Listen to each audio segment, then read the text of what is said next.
Graça e paz, meu irmão e minha irmã, uma boa noite para você, uma boa noite para sua família. É uma alegria poder nos encontrar aqui nessa noite para caminhar mais um pouquinho na leitura da palavra, estudando o livro de Atos dos Apóstolos ou os Atos do Espírito Santo na vida da igreja, no nascedouro da igreja, o mesmo Espírito Santo que atua em nosso meio nos dias de hoje. Nós cremos cumprimento da promessa de Jesus, que não ficaríamos órfãs, nem sozinhos ou sozinhas, mas teríamos o Espírito Santo, nosso companheiro.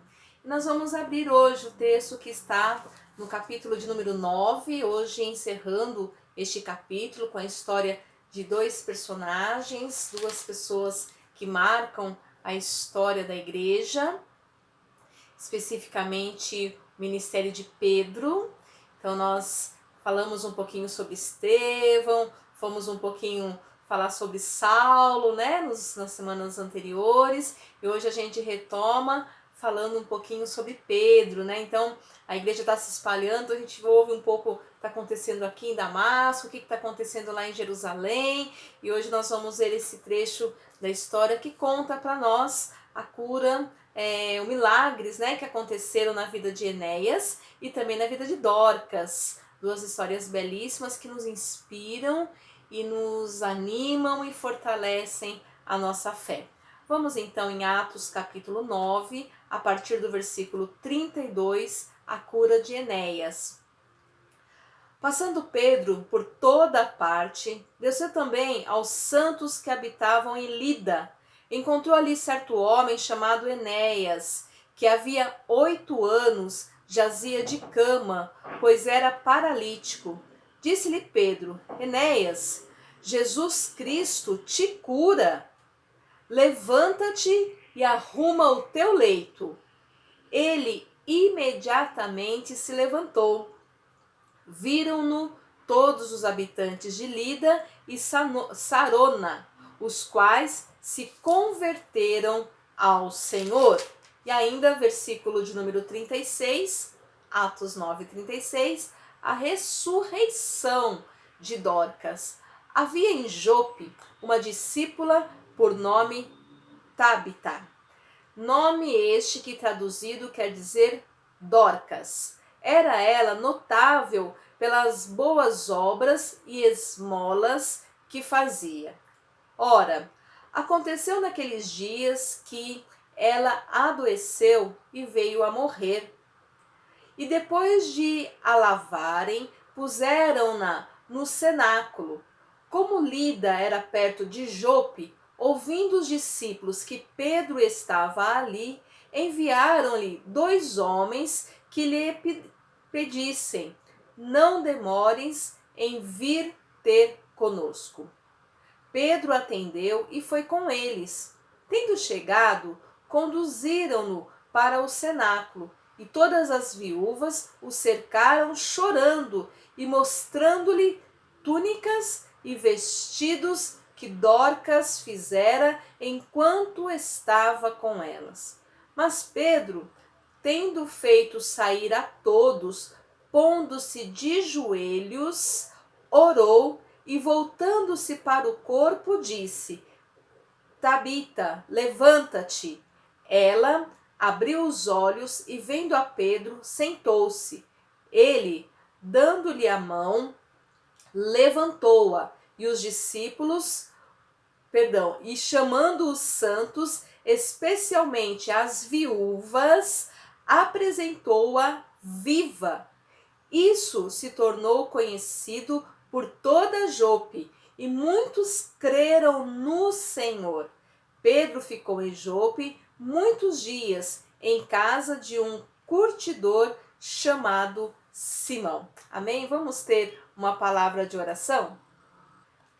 Pai de amor, com temor e tremor estamos diante da Tua santa palavra. Nossos corações são gratos pelo Teu amor e cuidado sobre as nossas vidas e pelo privilégio que temos mais uma vez de poder meditar na Tua santa palavra. Clamamos diante de nós a Tua misericórdia, que o Teu Espírito Santo abra os nossos olhos, os nossos ouvidos estejam atentos à Tua voz, possamos ter corações obedientes, para que, aprendendo, possamos praticar aquilo que temos aprendido. Fala conosco, ó Deus, ensina-nos, exorta-nos, orienta-nos, fortalece-nos a fé, caminha conosco. É a nossa oração e a nossa gratidão, no nome poderoso de Jesus. Amém. Amém.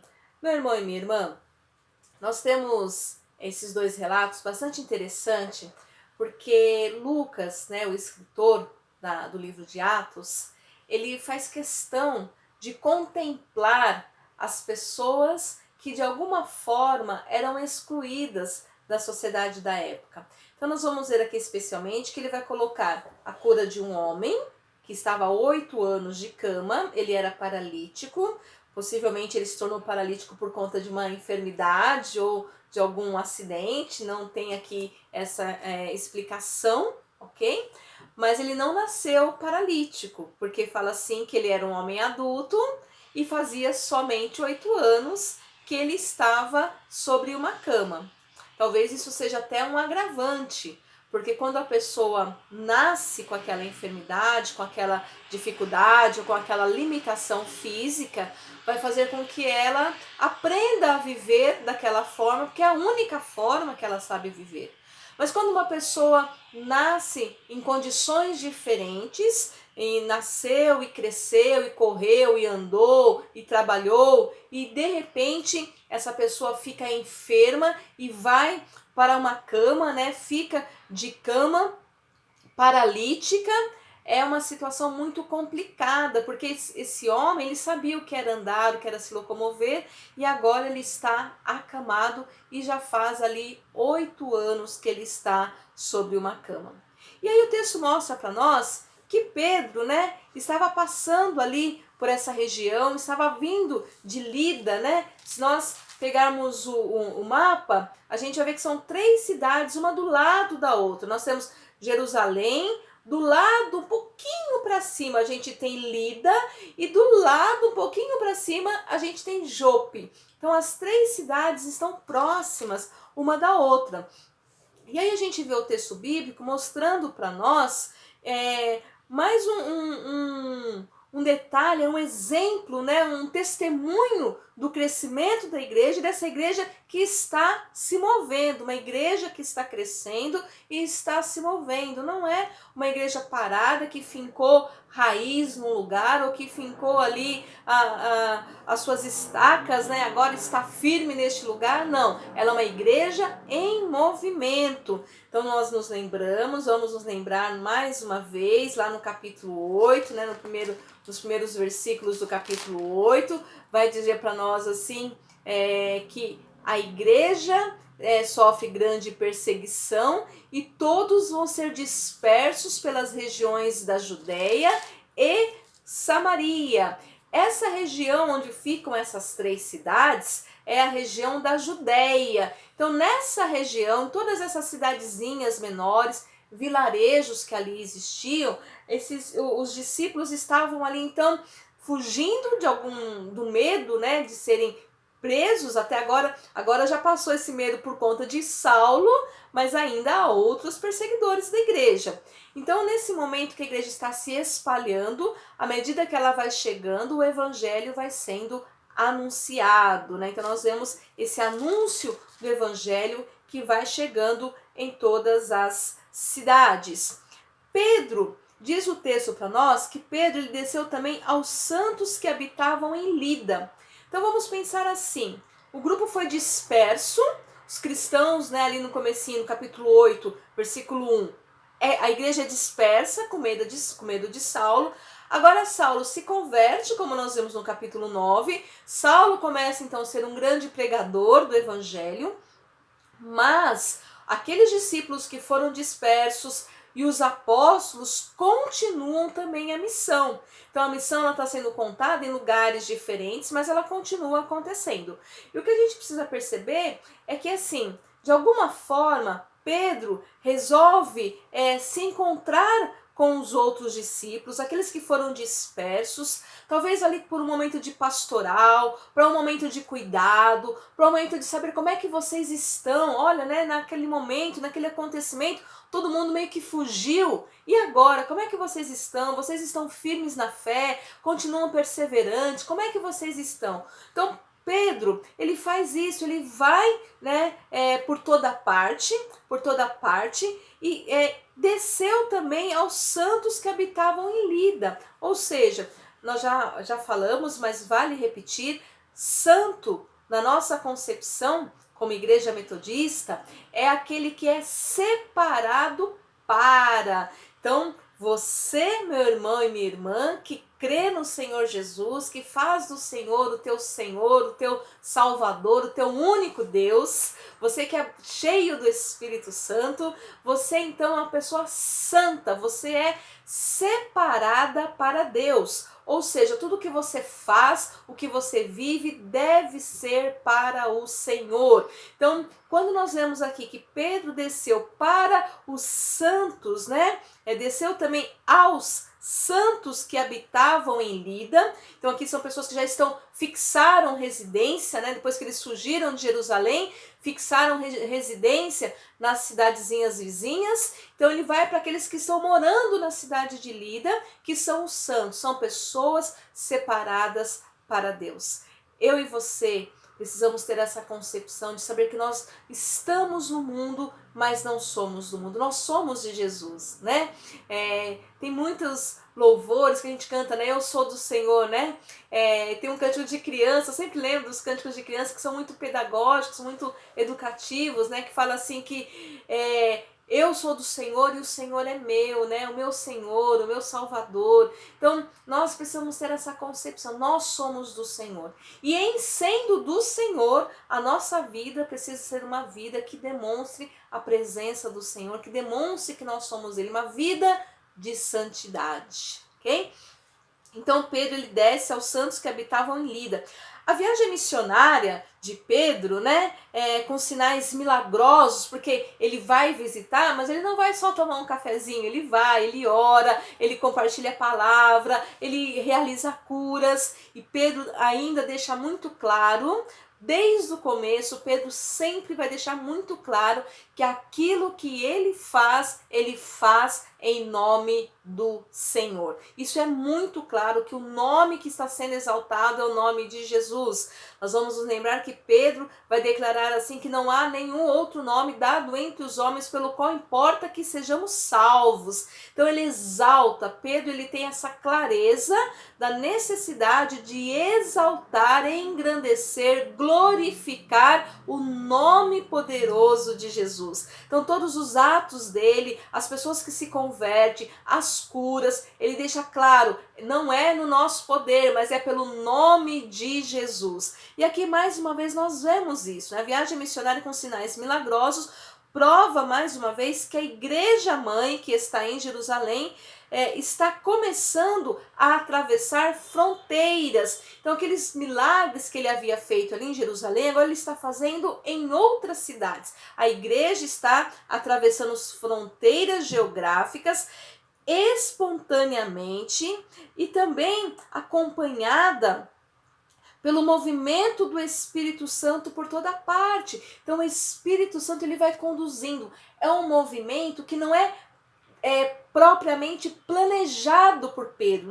Pedro não sentou com os outros apóstolos e falou assim, vamos fazer um mapa da região, vamos ver onde foram dispersos os cristãos e cristãs, aonde tem grupos maiores e a gente vai aonde eles estão. Não há um planejamento dessa forma, não, pelo menos escrito aqui no texto, mas nós vemos aqui uma condução do Espírito Santo, né? A gente vai vendo que o Espírito Santo vai conduzindo para que a palavra, para que a mensagem chegue aonde tem que chegar e alcance quem tem que alcançar, né?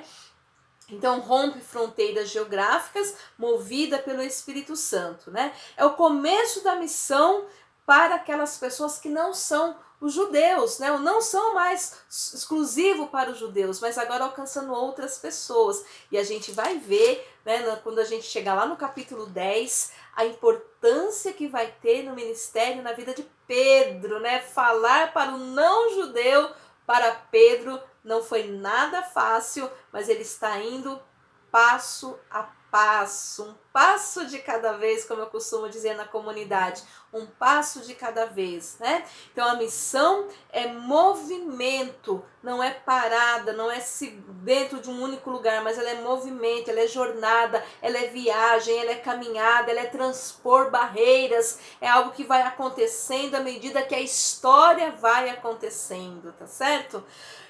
E como é de seu costume, Lucas então relata aí não só a história desse homem, do Enéas, mas também vai relatar para nós a história de Dorcas, né? Mas antes de nós falarmos de Dorcas, nós vamos ver mais um pouquinho aqui sobre a história do Enéas, né? Já falamos que ele é um paralítico, alguém que perdeu, né, a função de andar já possivelmente adulto, porque o texto fala que fazia só 8 anos que ele estava sobre uma cama, né? Então ele devia andar, a menos, claro, que ele andasse como os paralíticos da época, rastejando, sendo carregado por outras pessoas, o que também é bem possível. Mas aqui o fato é que mostra para nós que ele estava 8 anos em cima de uma cama, talvez já sem esperança, sem nenhuma perspectiva de melhora, mas é alcançado pela graça salvadora, restauradora, salvadora, santificadora, curadora,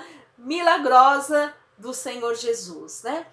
E todo mundo, então quando Pedro chega e traz cura, e a palavra de Pedro é muito interessante, né? Ele vai chegar e vai dizer assim, Enéas, Jesus Cristo te cura. Mais ou menos assim, você ainda não sabia disso, né? Você precisa saber que Jesus Cristo te cura.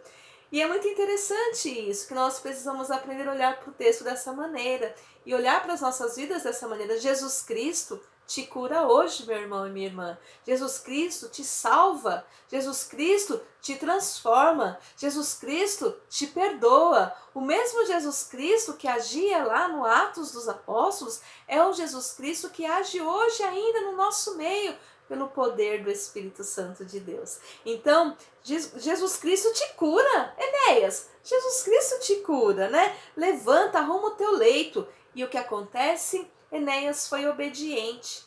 E significa que Enéas foi crente. Enéas prontamente se levantou, né? O texto diz para nós que ele imediatamente se levantou. Não questionou, não perguntou quem era Pedro, de sorte já sabia, mas ele não quis saber se precisava de ajuda, ele simplesmente se levantou. E todas as pessoas, diz o texto para nós que todos os habitantes de 2 cidades aí, ó, Lida e Sarona, ou seja, eram cidadezinhas pequenas, para que todos os habitantes ficassem sabendo tão rapidamente, né? Todos os habitantes dessas 2 cidades ficaram sabendo.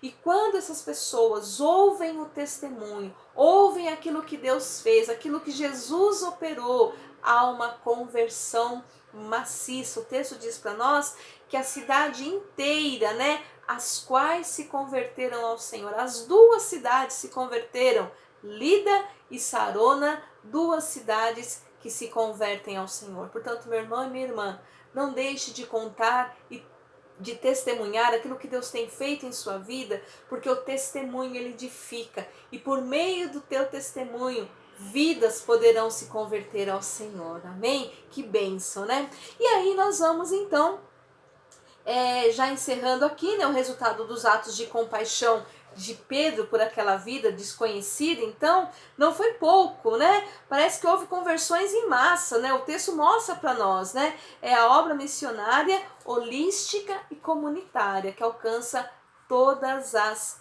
pessoas, né? E aí, meu irmão e minha irmã, a gente vai para a história de Dorcas, né? A realização da missão de Deus exerce atração e abre portas novas, abre novos espaços, novos ambientes, novas casas, novos espaços, novos corações que se convertem, né? E que podem ter grandes surpresas, né? para o próprio missionário, como nós vemos aqui agora na história de Jope, né? Então agora Pedro já vai lá para Jope, e a gente vê que até Pedro, né, vai ficar ali emocionado, feliz, né, de ver esse milagre que vai acontecer, que é a ressurreição de uma mulher. Então Lucas falou do Enéas, contou a história de um homem, e agora ele conta a história de uma mulher que também vai ter um milagre na sua vida, né? Vai ter um grande milagre que vai acontecer na vida dessa mulher. Então a gente vê assim, a Dorcas, né? Ela pode ser que ela fosse uma daquelas mulheres, das viúvas que curavam, né? Que estavam ali ajudando outras mulheres. Lida era uma cidade que estava ali distante de Jerusalém, e era um dia de jornada, um dia de caminhada, né? De distância de uma para outra. E aí tinha um vale, né? Que era o Vale de Sarona, né? Onde acontece a história aí do Enéas, né? Perto ali onde fica, né? A história de Enéas, que foi em Lida, e aí acontece a conversão aí desse grupo todo de pessoas que moravam ali na cidade de Lida, no Vale de Sarona, e Sarona se estendia de Cesareia a Jope aí, e era espaço, né, de caminho aí, né, até Jope, e era famosa por sua fertilidade, né. A Tabita, que agora nós vamos ver aqui a história dela, nome que traduzido é Dorcas, ela era provavelmente uma mulher judia helenista, que era uma mulher judia de fala grega. Lembra que a gente já comentou sobre isso? Conhecida entre os hebreus pelo nome sírio, que é Tabita, né? Enquanto os gregos a chamavam em sua própria língua pelo nome de Dorcas. Então era a mesma pessoa, Dorcas. Então o grupo dos gregos a chamavam de Dorcas, e os hebreus a chamavam de Tabita, por conta da sua origem aí, nessa mistura, né? Ela não era uma judia pura, ela já tinha lá essa influência, né, da cultura helenista, né? Enfim, e ambos os significados, tanto para Dorcas como para Tabita, significa gazela ou cervo, né? Bem interessante a tradução dela. Mas aí o texto mostra para nós que essa mulher, ela morre. O texto fala que ela era notável nas suas obras, ela fazia muitas esmolas. Ela era uma mulher que ajudava outras mulheres. É muito interessante aqui o destaque para essa situação da Dorcas, porque não era comum. As mulheres elas eram ajudadas e não ajudavam, né?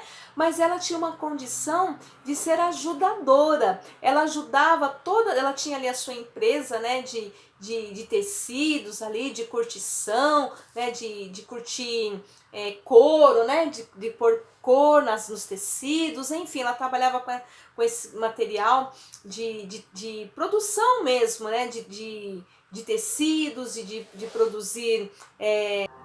Tinha um coração disposto a ajudar e abençoar quem estivesse precisando, né?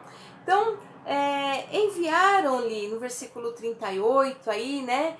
Enviaram-lhe 2 discípulos para chamarem Pedro. Então, Pedro não estava ali na cidade de Jope, ele estava ainda, né, lá em Lida, vindo, né, para cá, chegando, passando por Saron ali, né? Saron é a tradução que na Bíblia de Wesley está a tradução Saron, e na Bíblia RA, né, Revista Atualizada, ela tá a tradução de Sarona, né? Então por isso que falei diferente aí, mas Saron e Sarona, que é o mesmo lugar. Então Pedro está chegando agora, e então os discípulos são enviados até ele, né?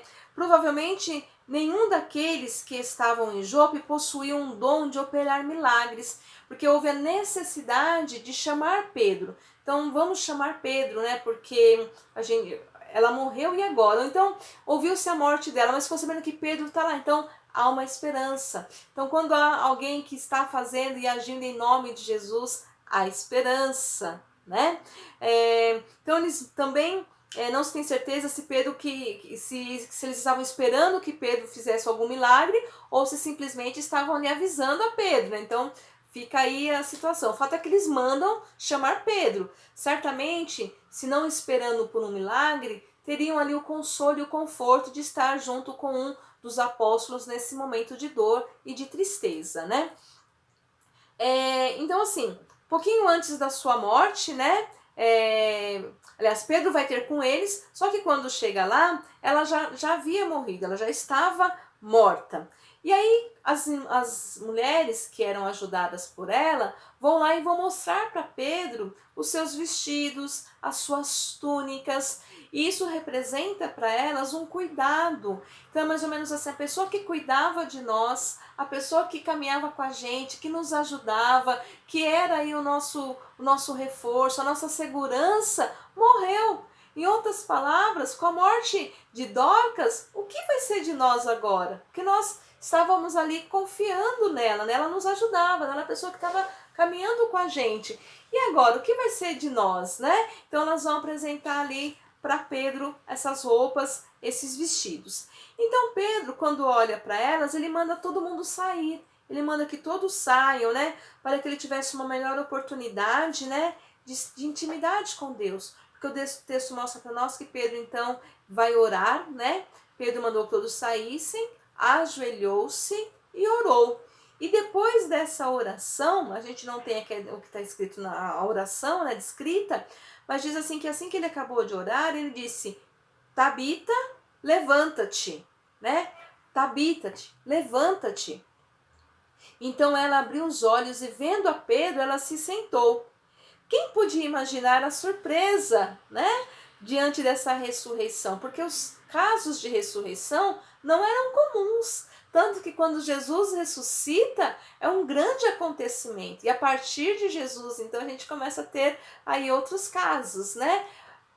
Por não ser tão comum assim as ressurreições, então as ficaram todas admiradas, né? As amigas ficaram admiradas, né, de ver que a Dorcas não estava mais morta, mas agora estava viva.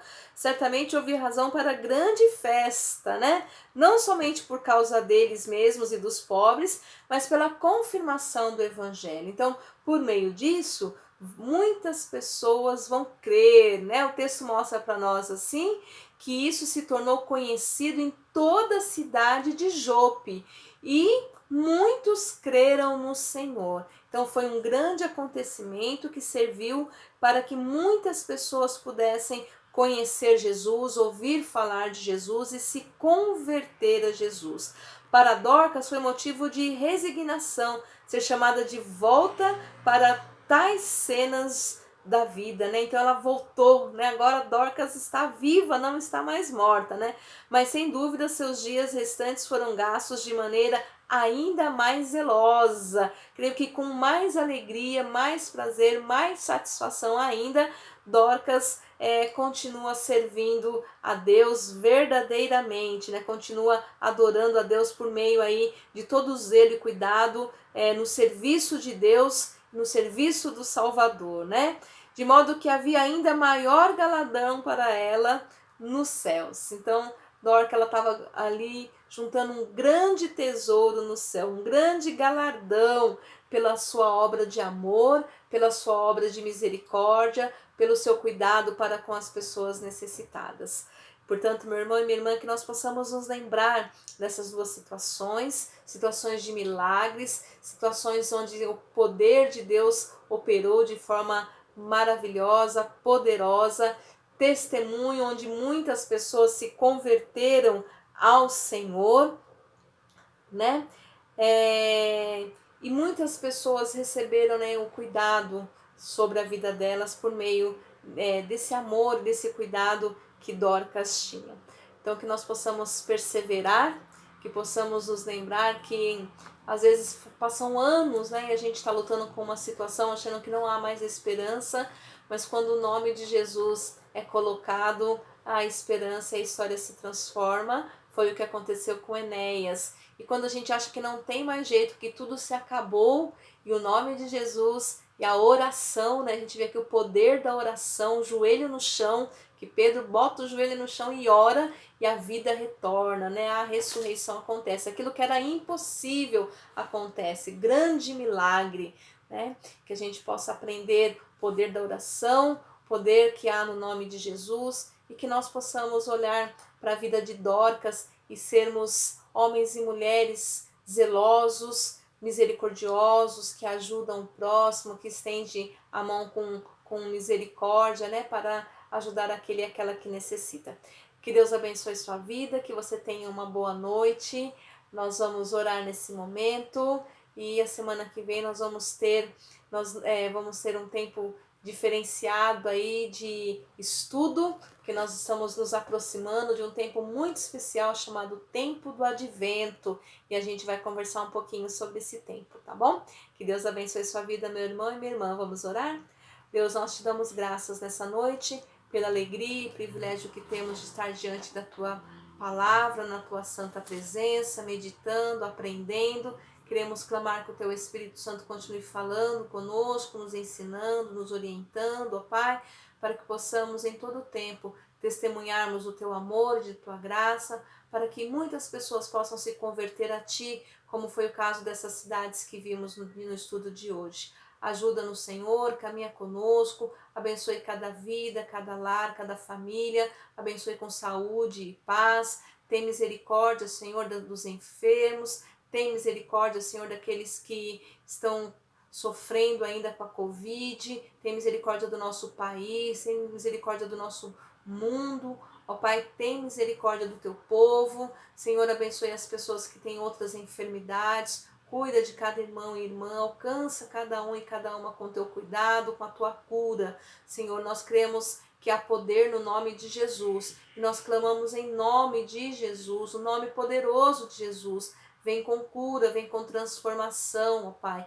E ajuda-nos a sermos homens e mulheres que testemunham do teu amor e da tua graça, para que muitas pessoas possam se converter ao Senhor, por meio, Senhor, do nosso testemunho, do poder que há no teu santo nome. Muito obrigado por essa noite, continue nos abençoando, derrama sobre nós a tua graça, é a nossa oração e a nossa gratidão no nome poderoso de Jesus. Amém. Amém, meu irmão e minha irmã, que Deus abençoe a sua vida, que Deus abençoe o seu lar.